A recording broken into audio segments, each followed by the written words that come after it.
கோவை வெள்ளியங்கிரி மலையில் வழிபாடு செய்ய சென்ற சென்னையைச் சேர்ந்த நபர் உயிரிழந்த சம்பவம் பக்தர்களிடையே அதிர்ச்சியை ஏற்படுத்தியுள்ளது.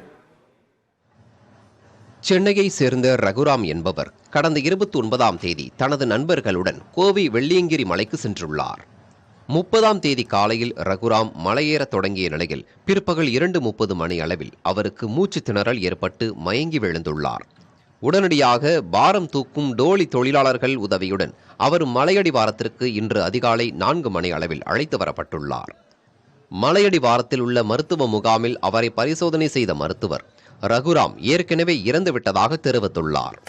தகவல் அறிந்து வந்த காவல்துறையினர் ரகுராமின் உடலை கைப்பற்றி பிரேத பரிசோதனைக்காக அரசு மருத்துவமனைக்கு அனுப்பி வைத்தனர்.